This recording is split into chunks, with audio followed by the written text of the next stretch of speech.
All right, let's talk about time. We all want to get a better handle on it, right?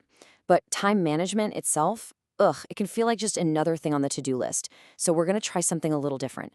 Think of this less like a lecture and more like a personal guide to just taking your day back. Simply, no extra stress. You ready? You know that feeling, don't you? Your to-do list is a mile long. The pressure is constant, and you feel like you're being pulled in 100 different directions. If that sounds like your Tuesday, or let's be real, your everyday, you are definitely in the right place. But what if the answer isn't some super complex, color-coded new system you have to spend a week learning? What if the way to get organized and actually feel calm is, well, a whole lot simpler than you've been led to believe? This quote just hits the nail on the head, doesn't it? It's the core of the problem. You feel so scattered, so pulled apart, that you're paralyzed. You literally don't know where to start. So, breaking out of that paralysis, it starts with one single foundational step. Before you do anything else, you have to get totally, brutally honest about what actually matters. Right here, right now. So I want you to really ask yourself this question.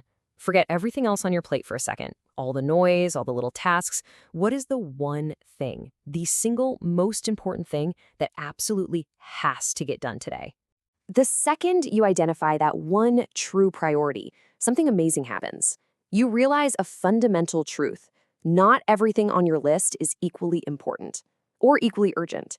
And just knowing that, just clarifying that one thing, makes the rest of the day suddenly feel manageable. Okay, so figuring out your priority, that's the what. Now let's get into the how. This is your simple three-part strategy to make sure that important thing actually happens. It's a pretty straightforward flow.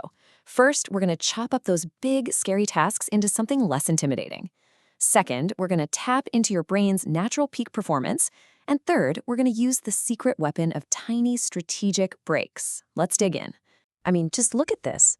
This is more than just a technique. It's a huge psychological shift. You go from staring up at this giant, stressful mountain of a task to looking at a calm, clear path made of small, doable steps. Instantly, you're the one in control, not the task. Now, let's talk about your golden time. Everybody has one. Seriously, think about it. When are you at your sharpest? Is it first thing in the morning with coffee? Or maybe you're a night owl who gets a second wind after 10 p.m. Find that 2 or 3 hour window and guard it with your life.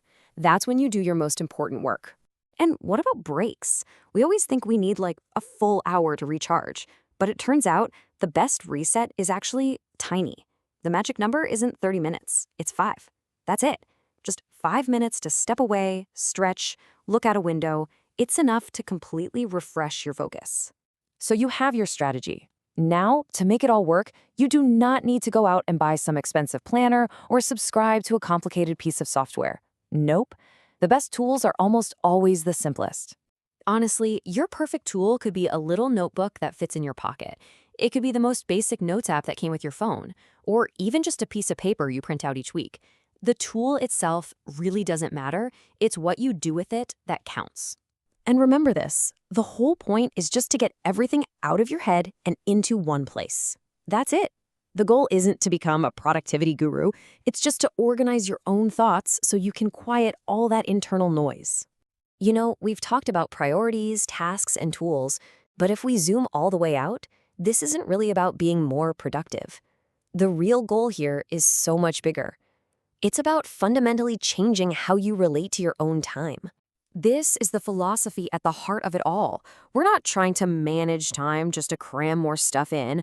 We're learning to own our time, to remember that your time is your life. It's yours to enjoy, not something to be controlled by stress. When you look at it that way, getting organized is a really powerful act of self-care.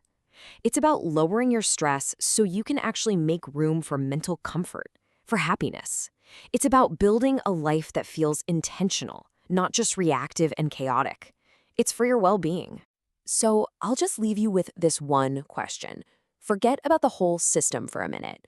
What is the one tiny, simple step you can take today to feel a little more in control? Maybe it's just identifying your single most important task. That's it. Just start there. That's more than enough.